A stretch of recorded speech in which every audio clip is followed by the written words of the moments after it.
Assalamualaikum warahmatullahi wabarakatuh.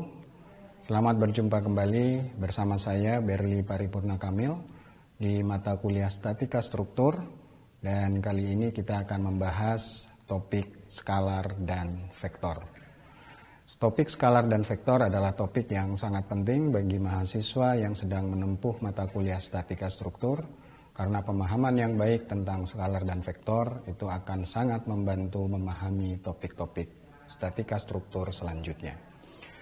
Baik, kita mulai dengan pemahaman tentang besaran skalar. Besaran skalar adalah besaran yang dapat dinyatakan, dideskripsikan hanya dengan besarnya saja.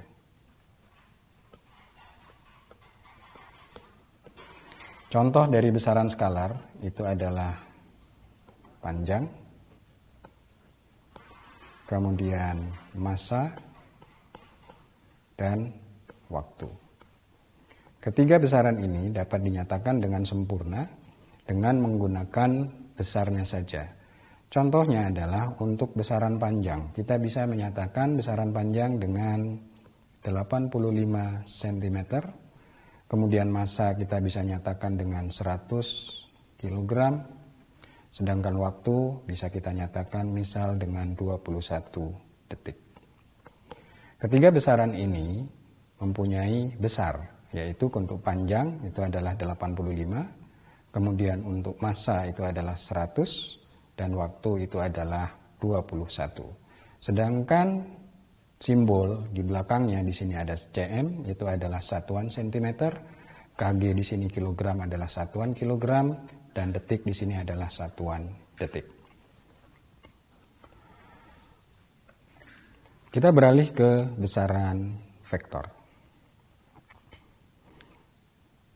Berbeda dengan besaran skalar, besaran vektor itu secara lengkap dinyatakan dengan dua hal, yaitu yang pertama adalah besarnya, dan yang kedua adalah arahnya. Jadi ada dua hal yang perlu diperhatikan di sini. Untuk besaran vektor itu ada besar dan arah, sedangkan untuk besaran skalar itu hanya besarnya saja. Besaran vektor dalam fisika itu secara grafis dinyatakan dengan sebuah anak panah. Kita gambar anak panah seperti itu. Simbol dari besaran vektor itu adalah sebuah huruf yang dicetak tebal. Jika dicetak, dia dicetak tebal, tapi kalau kita tulis dengan tangan itu cukup kita nyatakan dengan satu buah garis di atasnya. Jadi A di garis di atasnya itu menyatakan dia adalah sebuah vektor. Kemudian vektor diukur dari sebuah sumbu referens. Jadi misal kita buat sumbu referensinya adalah seperti itu. Maka besar vektor itu diwakilkan oleh panjang dari anak panah yang kita gambar. Jadi kita bisa nyatakan panjang ini itu adalah mewakili dari besar vektor. Sedangkan arahnya itu diwakilkan dengan sebuah sudut yang diukur dari sebuah sumbu referensi. Misal di sini sumbu referensinya adalah garis yang hijau ini, garis horizontal, dan menurut konvensi yang sering digunakan, maka sudut yang dipakai itu adalah sudut yang diukur berlawanan putaran jarum jam. Seperti itu. Nah, itu adalah deskripsi dari sebuah vektor. Contoh besaran vektor itu adalah gaya, kemudian kecepatan, kemudian percepatan. Misal kita ingin mendeskripsikan sebuah gaya, maka sebuah gaya bisa kita deskripsikan dengan cara sebagai berikut. 175 Newton kita lengkapi dengan arahnya dengan sebuah simbol arahnya ke arah kanan. Maka di sini 175 ini adalah besar gaya. Sedangkan anak panah yang ke kanan itu menunjukkan arah.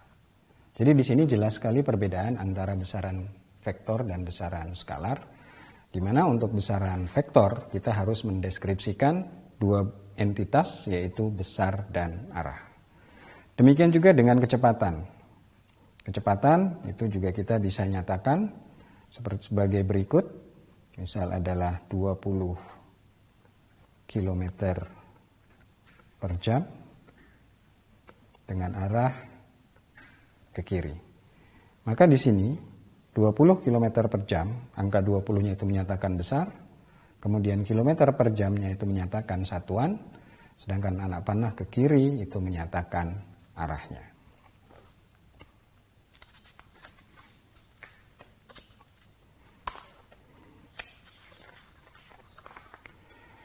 Sebuah vektor dapat dikalikan dengan sebuah skalar.